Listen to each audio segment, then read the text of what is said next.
Afrique Média, le monde, c'est nous.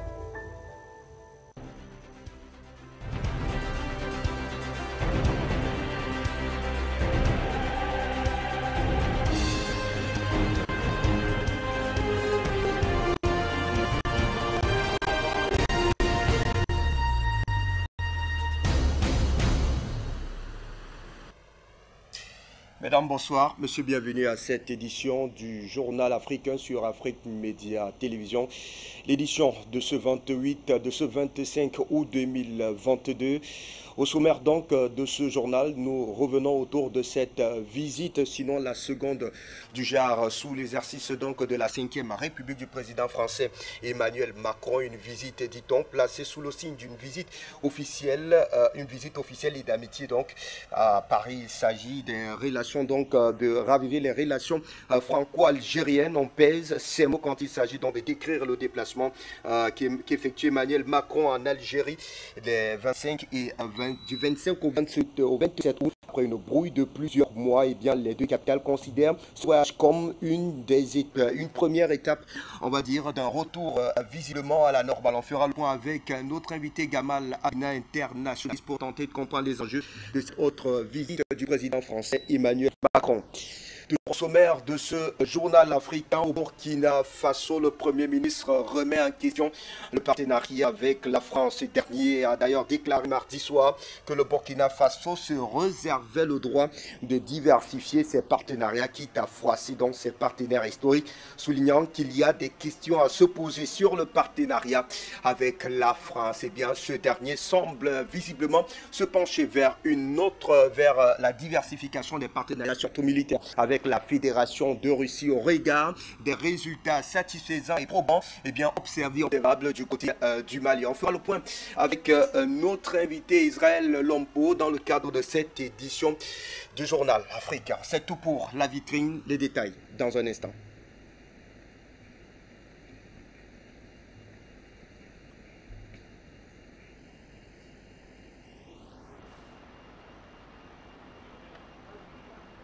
Rebonsoir à tous, messieurs, merci de nous faire confiance et de rester en direct sur Afrique Média Télévision dans le cadre de cette autre édition du journal africain qui s'ouvre à l'instant. Et nous, on vous le disait en titre, eh bien, la coopération, du moins les relations bilatérales entre la France et l'Algérie semblent visiblement renaître après une période, on va le dire, de troubles liés aux questions mémorielles. Le président français Emmanuel Macron a d'ailleurs démarré aujourd'hui une visite de 72 heures sur le sol algérien. Ce n'est donc pas une visite selon le Quai d'Orsay, selon l'Élysée, une visite d'État, mais une visite officielle et d'amitié à Paris. S'agissant donc des relations franco-algériennes, on pèse les mots quand il s'agit de décrire le déplacement qu'effectue Emmanuel Macron en Algérie du 25 au 27 août, après une brouille de plusieurs mois. Et les deux capitales considèrent ce voyage comme une première étape. Les deux présidents ont donc d'ailleurs considéré que c'était un choix qui convenait à cette période. On peut espérer qu'une visite d'État viendra ensuite dans les deux sens. D'ailleurs, a d'ailleurs expliqué l'Élysée. Les relations franco-algériennes avaient connu un coup de froid lorsque, en septembre 2021, Emmanuel Macron avait reproché au système politico-militaire algérien d'entretenir une rente mémorielle autour de la guerre d'indépendance. Cette fois, cette visite officielle se tournait vers la jeunesse et la forme de refonder cette relation, accompagnée d'une imposante délégation parmi laquelle figure le grand rabbin de France, Haïm Corsia. Une première pour une telle visite. Le président s'entretiendra avec son homologue algérien à deux reprises avant de se rendre à Oran, la deuxième ville du pays qui a ses spécificités culturelles, explique un souhait personnel pour montrer que quand il va en Algérie, il ne se rend pas que dans la capitale, mais qu'il veut s'adresser à tout le pays. Dans les rues d'Alger, l'annonce de la visite de la délégation française suscite beaucoup moins d'enthousiasme que le premier déplacement d'Emmanuel Macron 5 ans plus tôt. Pour en parler avec nous, Gamal Abina, vous êtes notre invité internationaliste. Nous vous accueillons, Gamal. C'est une seconde visite d'Emmanuel Macron, la seconde visite dans ce pays d'Algérie. La première, on l'a si bien dit, elle a eu lieu dans un contexte assez particulier. Quels sont les enjeux de cette seconde visite, Gamal Abina? Effectivement, vous avez souligné qu'il y a une première visite qui avait eu lieu, mais ce n'est pas la première, c'est la première visite d'État qui a eu lieu. Avant cette visite, il y avait une visite avant l'élection présidentielle, avant son premier mandat, au cours de laquelle il avait dit qu'il parlait de crimes contre l'humanité concernant les crimes coloniaux qui avaient été commis en Algérie et plus largement en Afrique, mais surtout en Algérie. Et donc, lorsqu'il y retourne aujourd'hui, il y va pour plusieurs raisons. J'ai déjà eu l'occasion d'en parler il n'y a pas longtemps dans un média cet après-midi. J'ai envie de dire que comme il y a de l'eau dans le gaz entre la France et la Russie, eh bien, il y a du gaz dans l'air entre l'Algérie et la France. Pourquoi? Parce qu'effectivement, quand il y va, il a besoin de plusieurs éléments. Il a besoin de sécuriser ses approvisionnements en gaz. Alors, il y a 8% d'importation de gaz russe en France, c'est important quand même, 8%. Mais surtout, la France est un pourvoyeur d'énergie pour le reste d'Europe. Il y a le système de dessage qui fait qu'ils font de l'énergie nucléaire qu'ils exportent à la Belgique, à Luxembourg, à Londres. Et en même temps, ils ont des besoins énergétiques qui sont liés à la production d'énergie électrique par le gaz, par le pétrole, par le charbon. Donc, c'est un besoin essentiel. Si vous retirez 8% des capacités énergétiques de la France, le pays ne fonctionne plus. Ensuite, parce qu'il y a des rapports sécuritaires évidents. La France est en perte de vitesse dans le reste de l'Afrique, surtout subsaharienne. Elle a perdu ses marques sur l'Afrique centrale. C'est les Russes qui ont pris le relais. Elle a perdu ses marques sur le Mali. Elle commence à perdre ses marques sur le Burkina. Il commence à y avoir beaucoup de pays qui sont en défiance vis-à-vis de la France. Le dernier voyage de Macron a été plutôt difficile, pour ne pas dire quasi calamiteux, puisqu'il a été assez mal reçu par les chefs d'État africains, qui commencent à lui reprocher réellement ce qu'il est. Et puis surtout, ces chefs d'État commencent à comprendre qu'il y a des alternatives.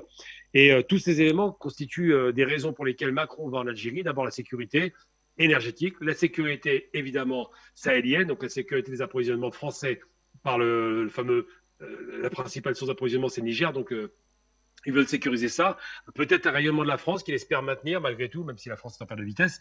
Et puis le troisième élément très important, c'est la question mémorielle. Elle arrive en dernière place. Pourquoi? Parce qu'il prétend ne pas faire ce voyage pour cette question-là, mais il vient avec Gralen Becher, il vient avec Rachid Arab, il vient avec tout un tas d'intellectuels, journalistes et autres figures importantes de l'Algérie en France. Particulièrement, il vient avec Darmanin, ministre de l'Intérieur. On se demande ce que fait un ministre de l'Intérieur en Algérie dans un voyage d'État. C'est qu'il y a des raisons sécuritaires qui vont même au-delà de l'Afrique, puisque la sécurité française, à savoir l'immigration, qui leur pose problème, puisque l'extrême droite est très forte en France. Et tous ces éléments font que Macron, il va avec tout un tas de cahiers de doléances dans un rapport de force qui, et ça c'est important de le rappeler, pour la première fois depuis 60 ans, lui est extrêmement défavorable.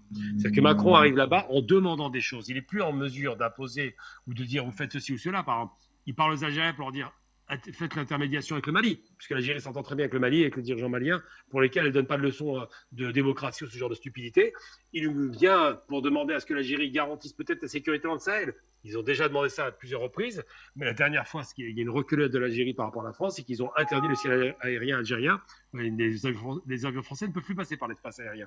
Donc tout ça pour dire que la France est en recul, est mal vue, un déficit sécuritaire évident, est en danger économique puisque l'énergie, c'est vital pour l'économie des pays industriels, et surtout que la France veut montrer, et là c'est Macron à titre personnel, rappelons tout de même à nos frères africains que Macron a beaucoup de défauts indiscutablement, mais il y a un seul défaut qu'il n'a pas, contrairement à ses prédécesseurs, c'est qu'il n'est pas raciste. Ça paraît surprenant, ça reste un impérialiste, il travaille pour son pays, mais il n'est pas raciste. Donc le rapport racial chez Macron n'est pas existant. Son rapport économique de domination existe, lui, par contre. C'est un racisme économique qui est évident, mais plus de racisme racial. Donc Macron voudrait faire quoi? Il voudrait obtenir que l'Algérie soit son allié, clairement, de façon évidente, en faisant des gestes forts, peut-être une parole de condamnation ferme, mais peut-être enfin une demande d'excuses pour les crimes coloniaux de la France commis en Afrique et en Algérie. Et surtout, Macron veut être l'homme de la réconciliation. Il y a 60 ans que l'Algérie est libérée de la barbarie coloniale, et je pense qu'il veut se placer pour être l'homme de la réconciliation. Il veut être l'homme français, le dirigeant français comme Chirac en son temps, qui aura condamné les crimes coloniaux comme Chirac avait condamné Veldiv et Vichy, et qui va peut-être enfin apaiser la relation entre la France et l'Afrique et sortir peut-être, qui sait, de cette liaison France-Afrique avec un rapport de collaboration. Je n'y crois pas trop, mais on ne sait jamais. Donc c'est ça que Macron vient chercher en Afrique. Il cherche un allié avec le pays qui est le plus en défiance avec la France, l'Algérie. Et il se dit que si l'Algérie finit par accepter les excuses de la France, c'est ça la question, et ben peut-être que ça ira mieux que les autres pays africains. Il ne faut pas trop y croire parce qu'il y a aussi d'autres pressions qui sont exercées dans ce gouvernement. Il y a des radicaux, il y a des racistes, il y a des voleurs, il y a des économistes qui cherchent à dominer. Il y a tous ces éléments qui font ça. Donc, ce qui fait que Macron aura des difficultés, c'est qu'il va devoir ménager la chèvre et le chou. Il va devoir ménager l'aile droite dure de son parti. Il va devoir tenir compte de la racaille d'extrême droite qui est très forte en France aujourd'hui, presque 80 députés. Il va devoir tenir compte aussi des radicaux de son propre parti, qui sont très très nombreux et très dangereux. Il va devoir tenir compte des descendants de l'Algérie française, les rapatriés, les pieds noirs, les juifs qui ont quitté le territoire alors qu'ils étaient algériens. Il va devoir tenir compte aussi des rapports géopolitiques par rapport à la Russie, puisqu'il a besoin de ne pas être trop en rupture avec les Russes, il essaie de jouer à la médiation, et il a besoin d'un allié très important que constitue l'Algérie, à la fois sur la question russe, à la fois sur la question sahélienne et surtout sur la question maghrébine sécuritaire. Donc tout ça pour dire que Macron vient en Algérie avec un cahier de doléances, va demander un soutien à l'Algérie économique, gazier, sécuritaire et éventuellement redorer le blason de la France par rapport à l'Afrique. C'est pas gagné, c'est un voyage risqué, c'est un voyage qui risque certainement de finir dans un fiasco, un semi-fiasco, un échec, parce que malheureusement, les radicaux en France sont toujours très présents et que de toute façon, l'impérialisme français est difficilement réformable. Voilà pourquoi Macron aujourd'hui vient quasiment dans une situation d'infériorité demander des choses aux Français. Et d'ailleurs, pour vous donner un exemple très concret, parce que je suis assez large sur le sujet, l'extrême droite française s'est exprimée et elle dit les mots qui fâchent, elle dit les mots qu'on n'aime pas, mais elle dit quelque chose qui traduit le malaise des Français. Elle dit Macron vient se soumettre à l'Algérie. Tout est dit dans les propos racistes de l'extrême droite. C'est-à-dire que même le rapport d'homme est d'égal à égal, l'extrême droite n'en veut pas. Il parle de soumission, de rapport de maître à esclave. Donc c'est une question intéressante qui va être évoquée. Je tiens juste à parler d'une dernière chose importante. Haïm Corsia, qui devait faire partie de la délégation, donc un rabbin français qui devait partir en Algérie comme symbolique parce qu'il est d'origine algérienne, a dû annuler son voyage pour des prétextes fantaisistes. Il a prétendu avoir le Covid, je crois moyennement. Il a annulé son voyage parce qu'il y a eu une levée de bouclier en Algérie. Ça a été très mal perçu, non pas parce qu'il est rabbin ou juif, ça ne pose aucun problème. En Algérie, c'est les musulmans, donc la judaïté ne pose aucun problème, mais parce qu'il est sioniste et que l'Algérie a beaucoup de mal avec ces questions-là, ce qui est logique, c'est une question coloniale. Donc effectivement, il a annulé son voyage, c'est déjà le premier couac dans le voyage de Macron. Donc je pense que ce voyage va être difficile, que les résultats ne seront pas forcément probants et qu'à l'arrivée, Macron n'obtiendra pas ce qu'il voudra, à savoir que l'Algérie réduise sa relation avec la Russie, réduise son lien fraternel avec le Mali et peut-être travaille en collaboration avec la France. Je n'y crois pas du tout, mais bon, c'est peut-être la raison pour laquelle il va là-bas. Et je pense que Macron veut être l'homme de la situation parce que c'est la seule chose qui lui soit favorable. Tebboune a un bon rapport avec Macron, alors qu'il n'avait aucun bon rapport avec les autre présidents algériens n'avaient aucun bon rapport avec le président français. Pour la première fois, Tebboune a un bon rapport avec Macron et il l'a félicité de son élection, ce qui est un signe fort. Mais ça s'arrêtera là, à mon avis. L'échec sera consommé, quoi qu'il en soit. À vous, Gamal Labina, on vous reviendra certainement au soir du 27 août, date à laquelle prendra fin cette tournée algérienne pour tenter d'en tirer clairement les leçons de cette visite du président français en terre algérienne. Nous quittons donc l'Afrique du Nord pour celle de l'Ouest et c'est par le Mali que nous démarrons. Effectivement, où le Mali, la République islamique, le Mali et l'Iran veulent donc un renforcement de leur coopération bilatérale. Il faut dire que la République islamique d'Iran est disposée donc à intervenir au Mali dans les domaines de la transformation du coton, de la viande, dans le secteur de l'énergie et des infrastructures, ainsi que dans la fourniture des produits de première nécessité, a déclaré mardi Salah Varsi, vice-président du commerce, d'industrie, des mines et de l'agriculture de la République d'Iran. Salah Varsi s'est exprimé à l'occasion de la visite au Hosseini Abdollahian, chef de la diplomatie iranienne, dans le cadre de la première session de la commission mixte entre la République du Mali et la République islamique d'Iran. Plus d'une trentaine d'hommes d'affaires iraniens accompagnant le ministre iranien des Affaires étrangères ont pris part à cette rencontre. Chef Batili, président de la Chambre d'industrie et de commerce du Mali, indique qu'il s'agit pour les Iraniens d'identifier les potentialités dans notre pays afin qu'on puisse faire des investissements ensemble dans le cadre d'un projet gagnant-gagnant, et l'agriculture et la transformation du coton du Mali et d'Amité. Les Iraniens sont intéressés aussi pour des abattoirs modernes au Mali pour faire des usines de viande. Le Mali est en premier dans le cheptel au niveau de l'espace de l'Union économique et monétaire ouest-africaine. Et on vous le disait en titre il y a un instant, du côté donc du Burkina Faso, le Premier ministre de ce pays hausse le ton et demande clairement la diversification des partenariats militaires dans ce pays. Le Premier ministre burkinabé Albert Ouedraogo a déclaré mardi soir que le Burkina Faso se réservait le droit de diversifier ses partenariats, quitte à froisser les partenaires historiques, soulignant qu'il y a des questions à se poser sur le partenariat avec la France. 6 mois après sa prise de fonction à la tête du gouvernement de transition, Albert Ouedraogo, qui a accordé un entretien à la télévision publique du Burkina Faso, exprimé sur la situation sécuritaire, la conduite de la transition ainsi que la coopération internationale. S'agissant des mouvements d'humeur enregistrés régulièrement réclamant la rupture des relations de coopération avec la France, le Premier ministre burkinabé a affirmé: je pense qu'effectivement il y a des questions à se poser. On comprend les revendications parce que la France, c'est vrai, c'est le partenaire historique, c'est le premier partenaire, même en termes termes de chiffres, mais il faut également dire que l'aide doit aider à assainir en tout cas le pays. Et si depuis des années cette opération n'a pas permis d'assainir l'aide, il faut se poser des questions. Et je suis tout à fait d'accord qu'aujourd'hui, il faut revoir le partenariat avec la France, a-t-il précisé. Pour en parler avec nous, Israël Laba-Longpo, on vous retrouve donc pour débriefer avec vous cette sortie du Premier ministre Albert Ouedraogo. Est-ce un effet de com' ou alors il y a une véritable volonté de la part des autorités du Burkina Faso de tourner littéralement le dos au partenaire historique du pays qu'est la France? Bonsoir, bienvenue. Oui, bonsoir monsieur, bonsoir téléspectateurs d'Afrique Média. Alors, il faut dire que bon, cette sortie surprend plus d'un du moment où nous avons suivi dès leur arrivée. L'ambassadeur de France au Burkina s'est promené dans tous les ministères pour renouveler les contrats avec chaque département ministériel. Alors, le véritable souci, parfois, ce n'est pas le gouvernement, les membres du gouvernement qui ont leur position souvent très tranchée vis-à-vis des relations avec la France, comme nous l'avons suivi au temps de Roch-Marc Christian Kaboré. Le véritable problème, c'est le leader qui cause problème souvent. Quand vous avez un président asymétrique, et aux options asymétriques, c'est difficile de croire à un discours d'un membre de ce gouvernement-là. Et donc, ce qu'il a dit, il y a quand même, il y a les deux. Hein. Il y a la com qui est là, il y a l'effet de com, mais il y a une réalité qui est là.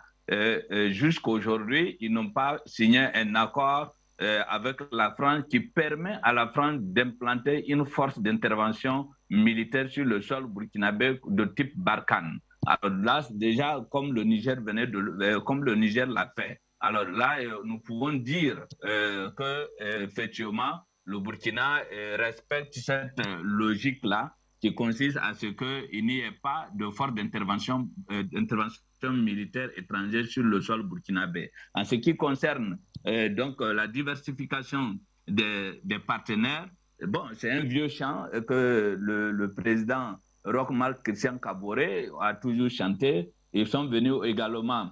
Au début, quand le président parle, quand il parle de partenariat, il conclut que la France est un partenaire qui aide le Burkina, qui peut aider le Burkina à se développer en considérant les chiffres. Mais quand ces ministres sortent pour parler, ils parlent autre chose. Et donc, ça fait que présentement, nous ne savons pas. Mais les jours à venir, nous pourrons le savoir parce qu'ils auront un blanc à présenter d'ici le 1er septembre, puisqu'il avait demandé 5 mois de grâce pour présenter un premier bilan dans la lutte contre le terrorisme et dans la direction qu'il a pris pour la gestion du pays. Et donc, il faut aussi s'attendre qu'il y ait un remaniement ministériel du moment où si le ministre, ce qu'il dit n'est pas ce que le président pense, il est évident que la France est capable de demander le départ du Premier ministre, comme ça s'est déjà fait dans plusieurs pays, et même au Burkina, il y a eu à demander le départ des ministres. Là-bas, on comprend clairement qu'il y a des antagonismes au sein de ce gouvernement de transition. À l'état actuel, est-ce qu'il va falloir s'attendre à ce que, eh bien, j'ai envie de dire, la volonté du peuple puisse véritablement être au leitmotiv de ces derniers, c'est-à-dire la diversification des partenariats militaires? C'est ce qu'ils demandent d'ailleurs depuis un bon moment. Oui, vous savez, avec ce gouvernement, ils nous ont toujours parlé de diversification des partenaires. Mais ce que nous constatons sur le terrain, c'est autre chose. Nous avons suivi ici les Russes qui étaient là, qui étaient au niveau du Burkina, qui assistaient techniquement l'armée.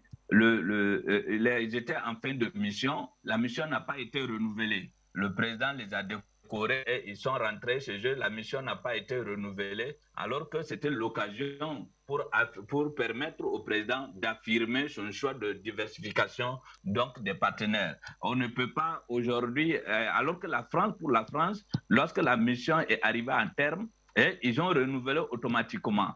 Ils ont renouvelé, ils ont signé, renouvelé, mais pour la Russie, ça n'a pas été le cas. Et donc, il y a un véritable problème de direction politique, d'idéologie politique au niveau du Burkina Faso. Nous avons l'impression que le président a une ligne qui a été tracée et qui lui a été donnée, et les membres du gouvernement qui sont très excellents, beaucoup qui sont excellents, pardon, dans leur façon de gérer la chose, mais il se trouve qu'ils ont des difficultés parce qu'aujourd'hui, nous constatons que quand un ministre sort pour parler, il ne parle pas de politique générale ou de politique nationale. Il se concentre sur son ministère, sur son devoir, sur sa feuille de route. C'est comme si on avait interdit même au ministre de parler autre que ce qui concerne leur ministère. Donc, la seule personne aujourd'hui qui peut nous donner une direction pour nous dire que la relation avec la France peut changer et qu'on n'est pas obligé de continuer avec la France, c'est le président. Et alors que le président, il a sincèrement un discours, depuis qu'il est venu, un discours asymétrique dans un pays en guerre avec des terroristes, avec des ennemis qui sont donc aussi asymétriques. Donc ça fait que c'est très difficile aujourd'hui de définir, de dire effectivement, le gouvernement est en train de s'aligner sur la volonté du peuple. Nous avons vu quand les gens sont sortis pour manifester, non seulement pour demander la résiliation des accords qui lient les différents ministères aux partenaires techniques français, ils ont été gazés. On a été gazés dans la ville de Ouagadougou, à Bobo-Dioulasso, et il y a eu même des blessés. Et donc, on ne peut pas comprendre que d'un moment, on dit que non, il faut changer de partenaire, il faut diversifier, il faut carrément changer. Et au même moment, on envoie des militaires matés ou gazés, donc ceux qui demandent ce changement-là. Donc, il y a deux poids, deux mesures. Et le président, en toute sincérité, le président actuel, je ne pense pas qu'il ait des coudées franches pour pouvoir décider de ce que le Burkina se débarrasse désormais de la France. Triste scénario. Donc, merci à vous, Israël Lompo, pour toutes ces précisions. Nous quittons votre pays, le Burkina Faso, et définitivement l'Afrique de l'Ouest pour l'Afrique centrale et précisément au Tchad pour remarquer donc cette difficile reprise du dialogue national inclusif et souverain. Les assises du dialogue national inclusif et souverain donc repris hier mercredi 24 août après quelques jours de report. Les partisans à ce dialogue se sont retrouvés au palais du 15 janvier de Djamena avec pour ordre du jour la rédaction des règlements intérieurs devant assurer le bon fonctionnement des débats à venir. Mais l'audience a d'ailleurs été très vite suspendue après seulement une petite heure de travaux et près de 2 heures de retard à l'ouverture. Dès le départ, la bonne tenue de l'audience avait d'ailleurs été très difficile. Il y avait un nombre insuffisant de casques pour traduire les débats en français et en arabe. Les organisateurs du dialogue ont donc passé l'essentiel de leur temps à rappeler à l'ordre les participants. Le président du comité d'organisation, le ministre Hachek Oumar, devait systématiquement demander le silence ou interrompre quelques intervenants qui exprimaient des propositions non incluses dans le programme du jour. La séance a finalement été suspendue 1 heure plus tôt, laissant juste le temps au rapporteur général du comité d'organisation, Liman Mahama, de détailler le projet des règlements intérieurs. Dans ce projet, les organisateurs proposent la mise en place de 4 organes pour ce dialogue national inclusif et souverain, dont une assemblée plénière, un présidium de 21 membres et des commissions par thème telles que la forme de l'État ou encore les droits et autres libertés. Nous quittons le Tchad cette fois-là pour les Comores, pour évoquer donc cette question de clandestinité avec le pays qui semble véritablement mettre la France sur le banc d'accusés du ministre français de l'Intérieur au discernement, mais sur la retenue. Les propos du ministre français de l'Intérieur, Gérald Darmanin, sur le droit du sol prononcé dimanche depuis Mayotte, ont provoqué la réaction des Comores qui l'ont appelé donc à faire preuve de discernement, mais surtout de retenue. En effet, en visite à Mayotte, le ministre français de l'Intérieur et des Outre-mer, Gérald Darmanin, donc appelé dimanche à suspendre le droit du sol de l'île pour y freiner l'immigration clandestine en provenance des Comores. Dans le 101e département français, Mayotte, le ministre de l'Intérieur a supervisé la mise en place donc, de nouveaux moyens aériens et maritimes de lutte contre la migration clandestine. La hausse continue des moyens techniques et humains ne suffira pas, à déclarer Gérald Darmanin à la presse à cette occasion. Eh bien, nous quittons définitivement donc les Comores pour l'international avec cette actualité liée donc à l'Union européenne qui affiche désormais son soutien à l'Ukraine et sa fermeté donc face à la Russie. Le président du Conseil, Charles Michel, affirmait mardi 23 août lors du forum sur la Crimée organisée par Volodymyr Zelensky que l'Union européenne avait dit haut et fort dès le premier bout du conflit que l'Ukraine appartenait à la famille européenne. Cette déclaration n'a pas qu'une valeur politique, elle reflète aussi la géographie du continent. Cette fois-ci, les Européens ont donc pris leur responsabilité. Cette ambition de l'Union intervient précisément quand on rappelle le début des guerres de Yougoslavie, des guerres au cœur du continent. L'Europe de l'époque avait pris pendant plus de 3 ans sa timidité et son inefficacité. Le contrat est saisissant. Puis, par exemple, l'Union européenne a annoncé des premières sanctions dès le début et ont d'ailleurs continué de suivre depuis 6 mois. Des sanctions contre la Russie. Ces sanctions, les Européens ont annoncé dès le premier jour qu'elles seraient massives et elles n'ont cessé de se renforcer. Les premières sanctions européennes en sont intervenues la veille de l'entrée des troupes russes en Ukraine. Ces sanctions-là avaient été décidées en réaction à la reconnaissance par la Russie des républiques sécessionnistes du Donetsk et autres. Depuis, l'Union européenne a cessé donc de les renforcer et fin juillet, elle en était au 7e trame de sanctions. Eh bien, information que nous allons d'ailleurs débriefer avec vous, Gamal Abina. Alors, on me fait savoir que nous n'avons donc plus Gamal Abina dans le cadre de cette édition du Journal africain. Ça sera d'ailleurs tout pour cette édition du 25 août 2022. Merci, messieurs, de nous avoir suivis. À demain pour une nouvelle édition. Très bonne suite des programmes sur Afrique Média Télévision. Afrique Média, le monde, c'est nous.